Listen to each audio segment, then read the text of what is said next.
course design. And here we'll talk about the community engaged learning model, or what used to be called service learning. Another model called the internationalization at home. Talk a little bit about the course's community partner, the Refugee and Immigrant Association, as well as the role that the students played in the course, not simply as students learning about refugees and immigrants or about the Refugee and Immigrant Association, but they served a much greater role. I'll talk a bit about the structure of the course itself, focusing mainly on the first part and the third part, but I will touch on the second. So in the first part of the course, really what we called introduction and context, laid the groundwork for the rest of the course. And the third section of the course, which really coincided with the return to campus after spring break and after the pandemic had really taken effect on us all. And finally, as Megan mentioned, I'll talk about some of the lessons learned and the broader implications. So to begin, I want to tell you a little bit about the course and give you some basic information. The name of the course again was Community Engaged Learning with Refugees and Immigrants in Iowa. And the course home was the International Studies program at the College of Liberal Arts and Sciences. We began the course meeting every Tuesday and Thursday afternoon. Below on the bottom left, you can see a little bit about the demographics of the students. We had a really mixed group, a really diverse set of perspectives. I have an asterisk here next to the fact that 11 of the 14 students were final semester seniors. And so you can imagine the many ways in which the course, but in more real ways, the pandemic had an effect on these students in their final semester at the university. So the course highlights really what stands out to me perhaps most in what made this course unique and how I tried to make the course unique is that we began really not with a focus on immigration, but we did talk about the impact of immigration. Our focus in the course, however, really was about the lived experiences of individuals, what their lives are really like, and how global mobility and displacement has impacted them. So in the first part of the course, this largely took the shape of having face-to-face learning experiences. We went to the Refugee and Immigrant Association's headquarters. We had many people come to the class, and the students did a one-on-one interview with a member in the community. I'll touch on each of those a little bit more. I think here it's important to note that my feeling was, because I had never taught a community engaged learning course, my feeling was, why not go big? And so I thought, what are the ways in which I could connect this class to the community in a variety of ways? And I thought to myself, let's go big or go home. And so I'll touch a little bit on some of the really outstanding guests that we had in the class and who we visited. Finally, the second half of the class, so everything after spring break, was largely devoted to the students researching, writing, and revising, and then submitting a report, which we'll cover more as well in a little bit, that would be submitted at the end of the semester to our community partner. So the course design. Let me begin with community engaged learning, as it may not be familiar to everyone. So CLE, like I noted before, it was formerly referred to as service learning. It is a model that combines academic coursework with the application of institutional resources to address challenges facing communities. So it really pairs the university and the community together. You can see here I've highlighted a couple of things. One of them being that the learning objectives of the course were co-created with our community partner. It's extremely important. And part of the reason why the lecture today is called Teaching and Learning with, because in a very real sense, this is a shared model of teaching. which for myself was a bit dislocating by itself, because I'm used to teaching courses alone. But the community engaged learning, at least the approach that I took, was that many people would share the responsibility of teaching, and that included the students as well. Also, I've highlighted here opportunities to critically examine social issues and situate themselves within the community setting. That's extremely important. The critical examination of our topic, and I'll touch on that in a little bit as well. So internationalization at home. Most folks are familiar with the concept of internationalization, and this generally gets understood as international programs. So it's a whole set of things which an institution, say the University of Iowa, for example, does in order to internationalize its campus, to be the kind of place where increasingly students want to be, because it is a globally minded place. Internationalization at home is a little different turn on this. Here I provided you with a definition: purposeful integration of international and intercultural dimensions into the formal and informal curriculum for all students within domestic learning environments. So one of the key components here is the at-home part, of course. And so this is a recognition that international education, which might mean the knowledge, attitudes, and skills, it simply can't always be mobile. So often when we think of international education, we think of, say, study abroad. US students traveling to other parts of the world for either short or longer term programs. We might also think of international students playing a huge part in the campus life here at the University of Iowa. There's a whole host of other things included in internationalization, but the at-home part is really, really important, because it's also a recognition that the university and the community, again, much like the community engaged learning model, is premised on the two playing off one another, learning from one another, connecting in more ways. And that becomes increasingly important today. The final dot here, this definition, these two authors, Beelan and Jones, tell us, stresses the intentional inclusion, and that's really, really important here, of international and intercultural aspects into curricula in a purposeful way. This implies that adding or infusing random internationalized elements or electives would be insufficient to internationalize a program. It also emphasizes the role of internationalization at home for all students in all programs. So in reality, the mobile programs that I mentioned before really only are possible for a fraction of university students and high school students, increasingly too, for a fraction of students.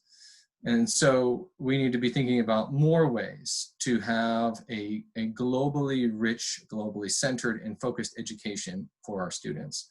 Internationalization at home as a model, as a way of thinking and operating, is an incredibly useful tool for doing this.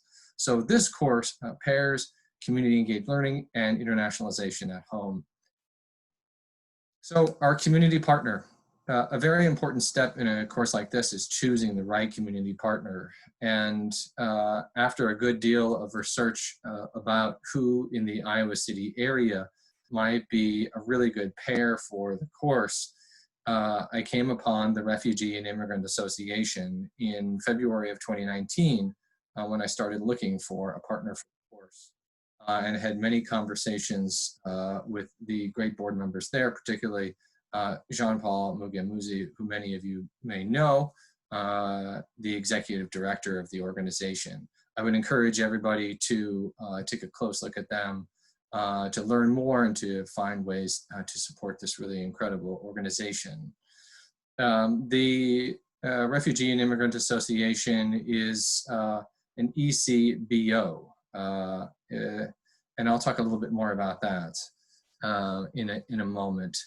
They are an organization that believes that the experience of coming to the United States can be a really difficult one. And all of the folks on the board are refugees themselves who now are making that experience of coming to the United States, and specifically to the Iowa City area, Cedar Rapids, Coralville, North Liberty, and wanting to make that experience easier, more familiar, softer for folks coming in.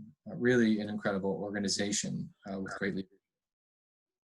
So this really became a mutually beneficial relationship between the course and our partner, the RIA. So students benefited by learning about the lived experience of global displacement and the issues that matter most to refugees and immigrants directly from the RIA. And the folks at the RIA, much to our deep appreciation, welcomed the chance to share their perspectives and their lived experiences with a new audience. So ECBOs, as I mentioned before, ethnic community-based organizations, as they're termed in the literature. Again, an organization that is comprised largely of refugees and immigrants serving refugees and immigrants in the community. So the students also benefited greatly by learning about these kinds of community organizations and the challenges and rewards of running a uniquely mission-driven organization. The RIA was also really interested in having greater visibility in the area and having new perspectives and ideas. And so what they gained in the course in many ways was a focused group of motivated students, the 14 students in my course, who for a while were serving as consultants to the RIA. And I'll touch more on that in a bit as well. Finally, it's worth noting that I serve on the board of the RIA. And so this ensures that I would be able to both meet the needs of the course and the needs of the organization. So a bit more going into the course itself. So I broke the course into 3 sections, which I touched on before. Introduction and context really was a focused, albeit very short and far too short, because the entire course really could have focused on this first section, and understanding more and problematizing our understanding of the lived experiences of refugees and immigrants. Not just those coming to the US, but those also. So here we did lots of readings, had lots of selected articles and videos that gave students a better understanding, to the extent that's possible, of course, about what that experience is like. We learned more about ECBOs as well as the RIA. And we also, at this time, gained perspectives from local officials and individuals, both inside and outside of the Refugee and Immigrant Association. And I'll touch on that a bit more soon. Section 2, as I discussed before, we're going to sort of move past a little bit here. But in this section of the course, just before spring break, we talked a lot about online research, about how to use credible sources, how to look out for, be careful of misinformation and disinformation in doing our research. And we learned also a lot about thinking like a qualitative and cross-cultural researcher. And I shared knowledge with and the practice of doing qualitative research, something that's in my own academic history. The students also conducted a one-on-one interview with a member in the RIA's community. And students reported that this was one of the most impactful pieces of learning in the course. Spring break then came, and it was right about this time that really everything as all of us know it, began to change in really dramatic and impactful ways. Initially, the course was designed that students would work in small groups, and they would outline, draft, edit a group report, which I'll touch on again. At the same time, we'd be continuing to focus on the perspectives of refugees, this time through a course text. Let me touch real quickly on the student's role in the course. So as you saw previously, it was extremely important for us as a class to be talking about how it would be possible for the students who are not experts and who are not deeply knowledgeable and were not, importantly, themselves refugees or immigrants who had come to the United States. But what would it take to write a report, and importantly, to make recommendations for our community partner, the Refugee and Immigrant Association? And so they would do this by becoming consultants or trusted advisors. Now, it's really important to note, of course, that students are operating in a limited capacity, and that while we are serving as consultants, in many ways the term has to be used loosely. There, there's a good bit of frustration or tension between nonprofits and universities when, in our courses, we want our students to gain a lot of new experience and have them learn directly from community partners, and we ask that the nonprofit does most of the work, which is much more work for the nonprofit to be doing on top of all the amazing things they already do. So we took it upon ourselves to, as much as possible, be responsible for our own learning and to gain the skills that would be necessary for students to become consultants, and more importantly, to become trusted advisors. And we use these terms a lot over the course of the semester. So it was really important that we learned quite a bit, that we practiced really important skills such as qualitative research, online researching misinformation, disinformation, how to conduct a one-on-one interview, how to synthesize all the information that they would be taking in, and how to use what was only most important and what would be practically beneficial for the RIA. So we had a lot of work to do before we could get to a place where we could even make recommendations. And so the students, much to my pleasant surprise, not surprise, that may not be the right way of putting it, but I respected the extent to which they really took to heart the work, the mission of the RIA, and worked really hard over the courses of the semester. A semester which we all know was challenging for many other reasons. Now, it's also important for me to talk about privilege, exoticization, and exploitation. Now, talking about immigration, talking about the lived experiences of refugees is not something easily done. And so we had to make sure that we were, again, like we talked about with the community engaged learning model, that we're critically examining issues that are important to the community. And so our course readings and our class discussions, as you can see here in these bulleted points, it was extremely important that firsthand written and spoken accounts were necessary primary sources. They became our guides to really understand and to take with the right amount of seriousness the topic that we were studying, the lives that it touched, as well as the report. And again, how we might best serve our community partner, who are refugees and immigrants themselves. So we also had conversations, frank ones, about how birthplace and citizenship are markers of difference in global inequality, the ways in which nationalism and national immigration policies are complex, they can be very deliberate, and they're highly uneven mechanisms of power.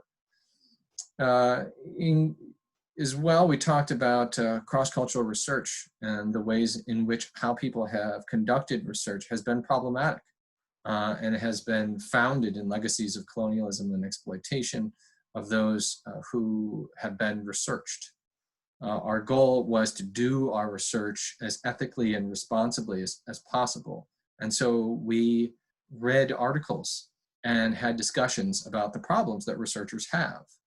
And the goal here was, again, as noted, to think like researchers. Certainly couldn't have the expectation that undergraduate students not in a qualitative methods course, say, could do the work that qualitative researchers engage in.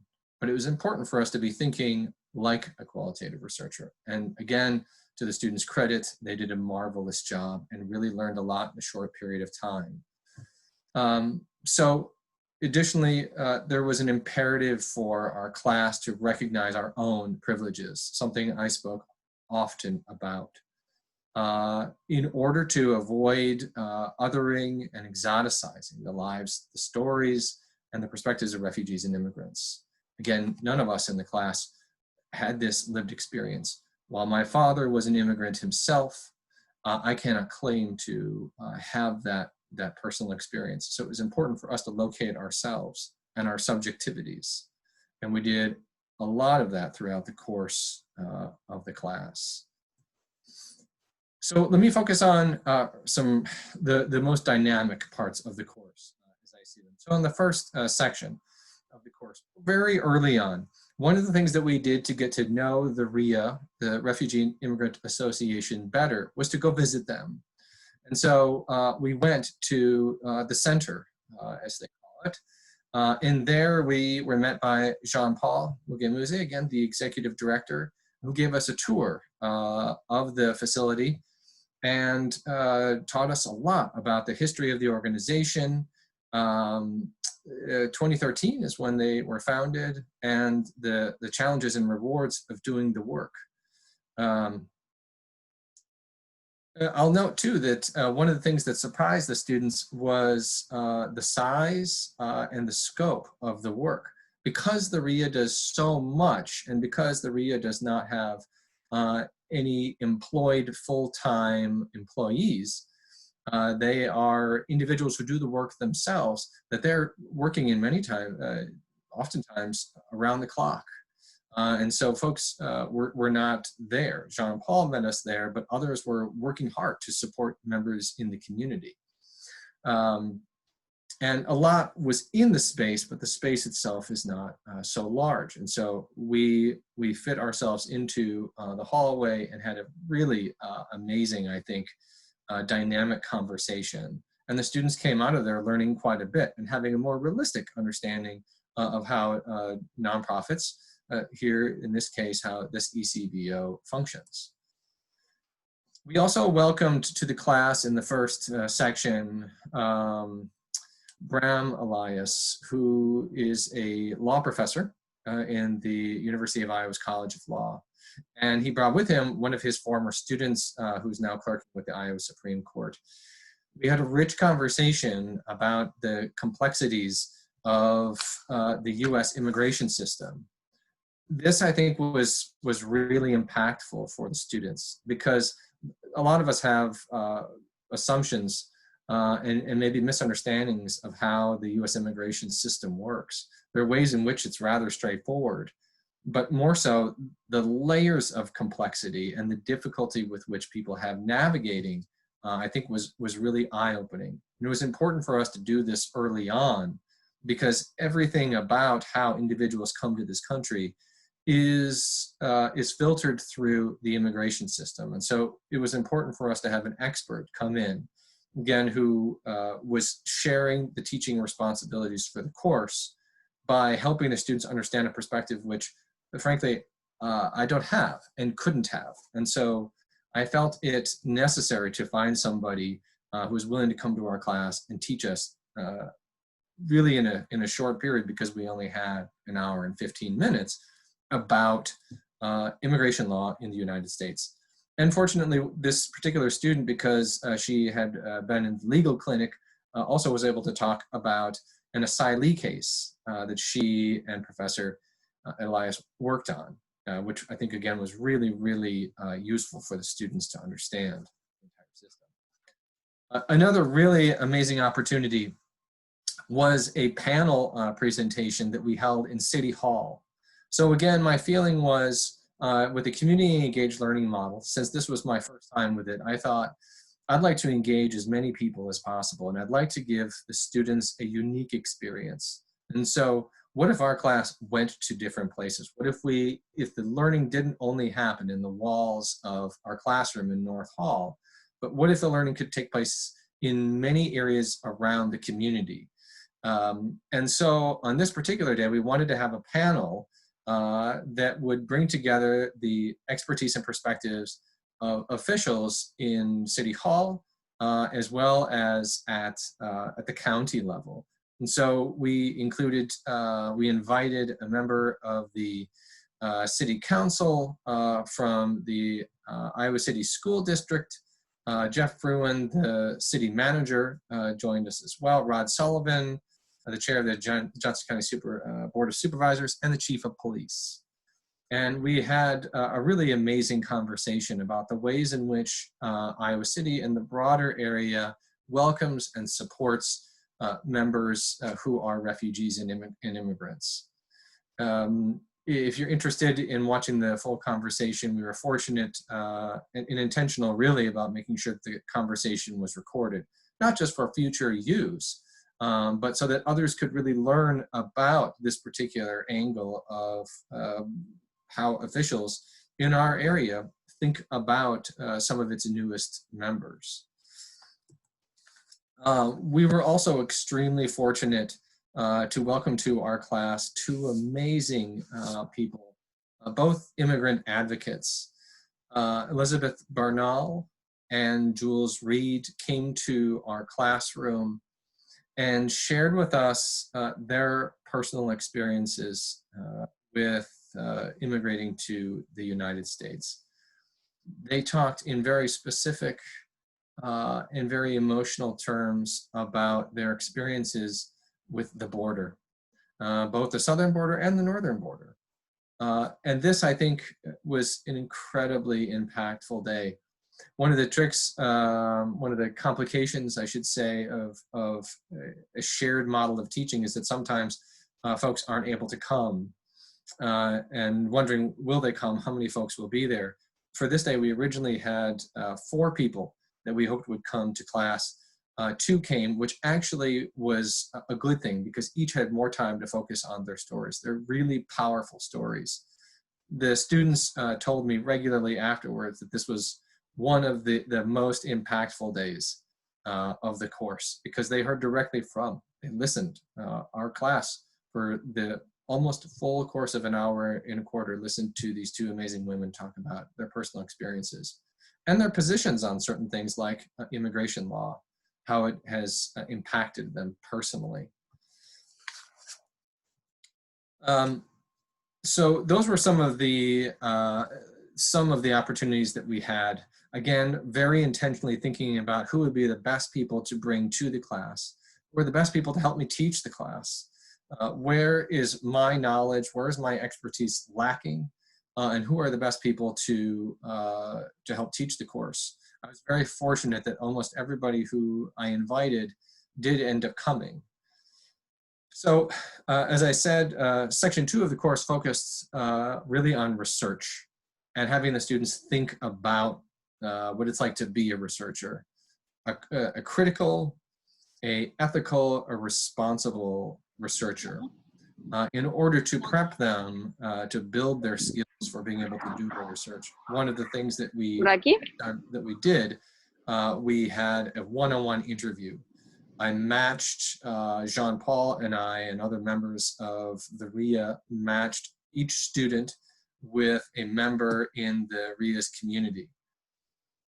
They each went differently, as you might imagine, but these were incredible learning opportunities, and many of which were influenced by COVID, and many happened over the phone, for example, because there was great discomfort in meeting face-to-face. So let me touch on that a little bit further, the impact of COVID-19 on the course, because it was one of the defining features of not just my course, but the spring 2020 semester in this country and in all around the world. So as we all know, this sort of, the conversation began to happen around spring break that things were changing. Spring break at the University of Iowa was extended to a second week in order to help everyone prepare for fully online courses. So while I designed over that 2-week period a largely, almost exclusively asynchronous model, so not meeting live, the students did unanimously vote to meet via Zoom, a teleconferencing app, which we're using right now, to hold during regular class times. So this had certain impacts, as we might imagine. It laid bare some of the inequities in higher ed and in learning, especially the rapid pace that we took, the quick adjustment that everyone would have to make to it. Students did regularly miss class due to, for employment reasons, because they had internet access issues, and because many were suffering from real stress and anxiety related to the changes in their lives, the sudden and very significant changes in their lives. Zoom, as many of us have come to learn, is a rather performative experience. And so some of the students felt really uncomfortable with Zoom. It's true that our faces are really close, and often we don't have conversations like this. In fact, it's quite rare, and if you think about the classroom setting, we don't meet like this. In a classroom, we don't have to be constantly looking at one another's faces, and that can be really hard. The stress and anxiety amongst the students really was palpable. It impacted how they were able to contribute to the class. It was visible to me, it was noticeable to me that students were often reticent and slow to engage. As a result, I lectured too much. I felt the need to fill the space and to remove the burden from them of having to speak. Of course, we did continue to have conversations, and rich ones, I think, but it was not like it would have been in the classroom. Attendance and participation requirements were mostly removed, and they were moved to discussion boards in ICON. ICON is the university's learning platform, online learning platform, where all of the university courses are held and where each class has a page devoted to them. So we focused a lot on asynchronous learning. We used Google Docs quite a bit so that students could work on their reports, and I would be able to engage with them. That was extremely useful. We used discussion boards in a way that we hadn't in the first half of the class. I laid out the entire rest of the course on ICON so that the students would fully understand. I could be fully transparent about what the expectations of the course were and what the requirements would be. I also decided at about midway through to cancel the group presentation assignment, given how much anxiety there was about doing a really solid report and the anxiety and stress amongst the students. So the report looked like this. There were 4 topics.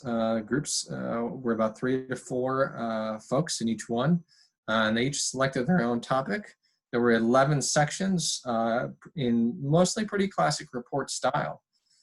You can see here an executive summary. The students laid out their goals, made recommendations, gave a list of appendices. So this was actually very useful because on paper, the group project remained what it was prior to COVID happening and gave some normalcy and continuity to an otherwise really difficult and uncertain semester. And it provided a way for the students to really focus on the class itself. We broke down each class a section or sections of the report so that they would be able to chip away, eat the elephant one bit at a time. I think students really appreciated this. They also had the opportunity to check in with their classmates and learn from one another and see how they were doing, frankly. Breakout rooms, which is a fantastic feature of Zoom, allowed me to jump in and out of different groups and talk with the students, much like how it would have been in the classroom if they were sitting in actual groups and me moving from one to the next. So in many ways, this synchronous model worked while there were the complications I mentioned. And while not everyone was present for every class, Zoom did allow us in many ways to move forward in some of the ways that we had planned. While we were working on these reports, which was the predominant use of our time, 90% perhaps, we also then used our course text, The Displaced, a fantastic book, which I highly recommend all of you who are watching read. It's really an incredible piece. It may be true, as I put down here at the bottom, that the reading, again, more experiences, lived experiences of being a refugee was heavy at times for the students. It gave them perspectives on what these individuals might be going through right then and there. The chapters themselves didn't talk about the global pandemic. It was published in 2019, but it did give them a window into the challenges that other folks were facing and had them thinking in real ways each week about what others were experiencing in their own lives and how they're really varied and complicated. But it also meant that there would be other opportunities. Jean-Paul Mugamuzi, again, the executive director of the Refugee and Immigrant Association, asked me if our class would pair with his organization to do a coronavirus awareness webinar, which we did to great effect, I think. We wanted to coalesce all the information that was happening in one place and have really dynamic expertise available to folks in the community broadly. The webinar was marketed to folks across the state of Iowa. Our panelists were really incredible. Bruce Teague, the mayor of Iowa City, joined us. Dr. Alko Walter, a family physician at UIHC, Mark Sucheska, the state refugee coordinator in Des Moines, joined us. Jean-Paul was on the panel as well. And for an hour, we discussed all of the various aspects of COVID-19, and importantly, how, in specific terms, it was impacting refugees and immigrants in our state, and what practical advice each had to give to folks out there who are struggling and confused and maybe don't have the best access to information. We ended on a high note in the class. It was really wonderful. Jean-Paul again joined us and we talked with one another about the class. It really was a great experience, I think, for everybody. The students really talked a lot about the course itself. They gave some really wonderful feedback. They shared about how much they've learned in the class, the variety of learning points that they had. They heard directly from people in the community, and I think in ways that really touched them and impacted their own lives and got them to think about what people are dealing with and what their lives are like in very different ways. The course was premised on putting real people in front of real people for maximum learning effect. It's also true, as I mentioned before, that the students sometimes were unsure about their own role. And so here you can see one student who wrote, "It has been a unique experience being both a student and a trusted advisor to the RIA. And hopefully the members of the RIA find some of our recommendations helpful and worth pursuing." That was a tough dynamic, I think, for some of the students. They handled it extremely well, though. Again, students shared regularly with me about the pandemic and how it had impacted their lives. And as you see here, how some of them were angry about it, rightfully, understandably. There was also some complications with working with a community partner who has other priorities, other needs, other timelines. And so in our course, we had to get used to that as well. The RIA, I think, really enjoyed this relationship as well. I think it was an enriching experience for my colleagues on the board there and the incredible and hardworking folks in the organization. Jean-Paul here told us a little bit about his own feelings on the semester and his appreciation to the students. And his hope really that through this experience, there'd be a lot to be learned in the reports that the students did and potential opportunities for them to volunteer with the organization, those that are still in the area. So finally, I want to touch on a few of the lessons learned here and some of the implications. Dynamic learning spaces attract students and they create new learning policies. I saw this firsthand. The students increasingly, students everywhere want experiences where they're learning in practical ways, where their learning takes them outside of the classroom, which prepares them for the real world. The shared teaching model. For me personally, as I mentioned, it added discomfort, but it also stimulated my growth as an educator. I feel now that I am a better teacher for doing this kind of class. I am more prepared to teach dynamic classes such as this one. But I do admit that it's a real challenge for faculty who are used to teaching in certain ways. Though we can all argue now, I think pretty effectively, that we've all been taken outside of our comfort zones by the coronavirus. And we've learned a lot about teaching online, for example.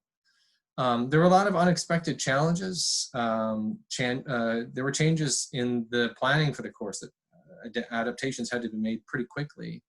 A lot of miscommunications through methods of communication, again, through the RIA's prioritizing of other things, their needs in serving their community didn't always line up with the need for the students, for example, to have information about the organization or to be able to ask questions about the organization to help them write their reports. And sometimes people didn't show up. As I mentioned on that one day in class, half of the panel didn't show up, but it turned out to be okay. And this in many ways models real life. And if we do that well, as an instructor, if I do that well, it shows the students too that this is what happens and we fare through it. Students today really do need to learn from refugees and immigrants. There is so much to be learned and so much that is necessary about the world in which we live today. It's increasingly diversifying, globalizing nature and the complications around what kind of country we want to have, what kind of citizens we want to be. Expanding the scope to the international can and should be done locally. More courses like this, I think, are very, very doable, especially using the internationalization at home model as our guide. Problematizing the world we live in and our own place in it is truly necessary. They can be scary, challenging conversations to have, especially with students when we haven't even sometimes wrapped our own heads around them, but they're incredibly important. And again, for us to be modeling those kinds of conversations for our students. And one additional group here, in these very uncertain times, when we were all impacted by the coronavirus, connectedness and service to the community, to our community, can be really grounding. And I think this is one of the most motivating factors for the students. They believed so strongly in the mission and the work of the RIA and being able to support their community, the University of Iowa's community. It really is what moved our class forward through all the difficulties. Students were able to focus on their commitment to the RIA and to their community. Online teaching is certainly dislocating, but students, parents, families are expecting excellence in it. And so this experience, I think, has taught me a lot about what it's going to take to teach in the future and how a hybrid model or a fully online course may look, but how we can't do everything that we want to do necessarily, but we can find really dynamic ways of bringing people in, sharing the teaching model, focusing on really important missions that will serve students' learning and will positively impact our communities. And frankly, as I've touched on before, learning these practical skills is incredibly desirable among students. We are sending them out into a world that expects them to have practical experiences. A few of the students have told me already, they've had interviews and have referenced things that they've done in the course, such as the one-on-one interview or working on the report, working in small groups, all of those being incredibly important to them. Finally, I just want to offer my sincere appreciation and thanks to particular individuals, Emily Wenzel, Carmen Berger, and Meredith Gall in International Studies program for supporting the course. Of course, the Refugee and Immigrant Association, all the wonderful people there, especially Jean-Paul, my 14 amazing students. I have to give particular thanks to Frank Durham, a colleague and friend in communications who has taught these courses many times over many years, and was a guide and advisor in many ways, supporting the course. So I thank you, Frank.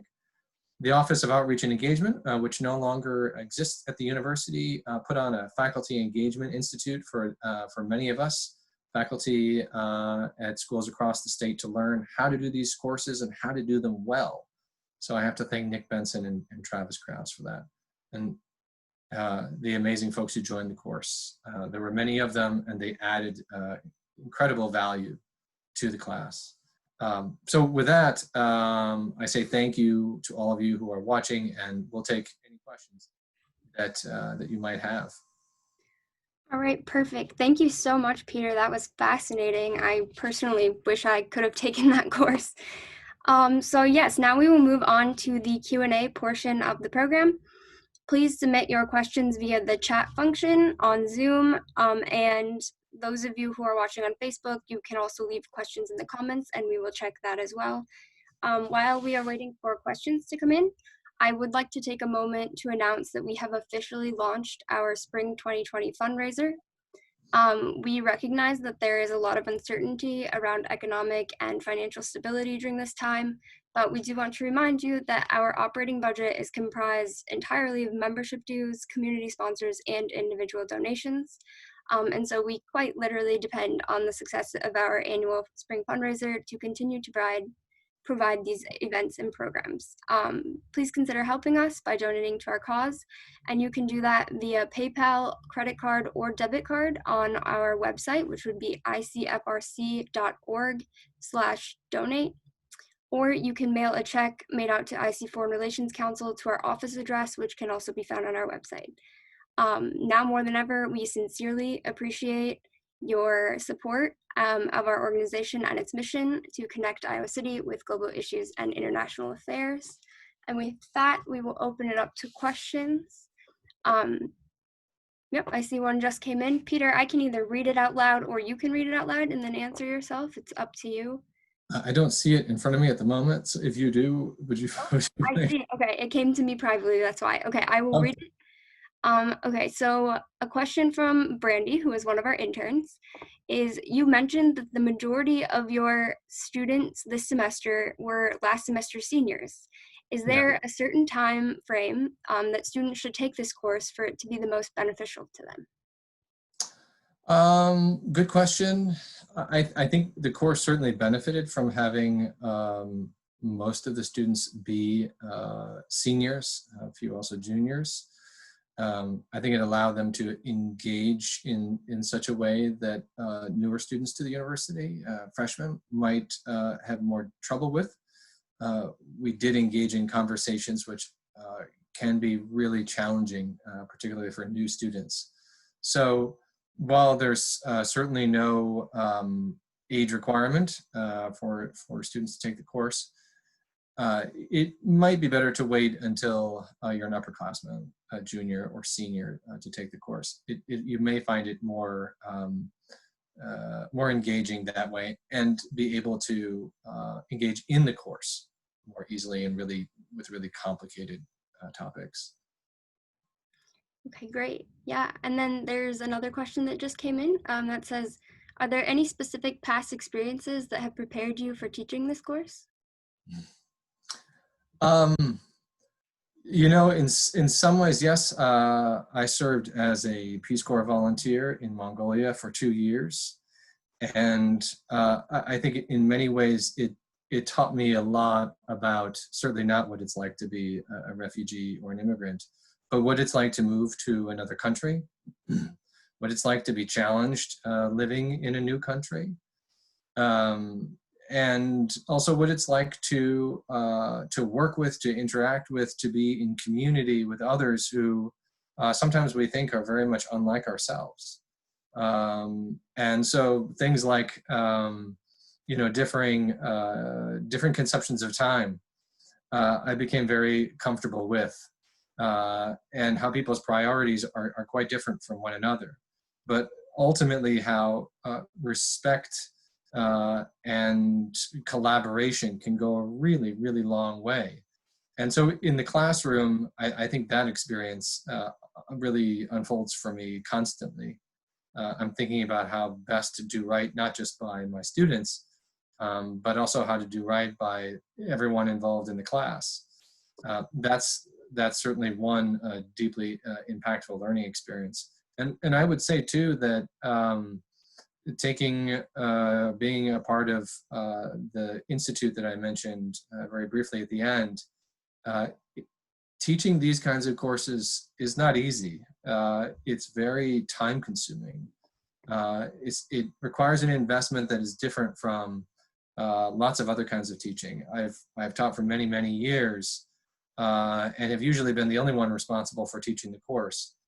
This, I think, requires educators, requires instructors to get more training, to learn more, and to turn to others who have done the work previously to do it really well, because we owe it to our students, and we owe it to, for example, our community partners to do the work really, really well.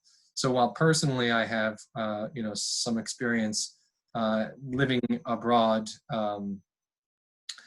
I think that it shouldn't go without saying that one can teach just anything, that we should really prepare ourselves well to be able to teach a course like this. It's really a large responsibility, and I hope that I did it well. The students were favorable about the course, but yeah, I think both personal and professional ways of preparing yourself for a course like this are really important. Not that one needs to spend 2 years in the Peace Corps, but certainly learning more about how to teach this kind of course is really important. Yeah, and I just wanted to add, as a recent graduate, these courses that provide that sort of like real life connection and diving into the community around you are invaluable. I mean, they're amazing. So yeah, and my students echoed that same sentiment. Repeatedly, they told me that this class was different than many they have taken. And like I said, many that I've taught, because of the kind of learning involved. And I couldn't more strongly advocate for more classes like this being taught. It really benefits students in very particular ways. Yeah, that's fantastic. Okay, so here's another question. I'm going to assume what she's asking is, provided you do teach a course like this again, what would you do differently in the future? Yeah, a great question. I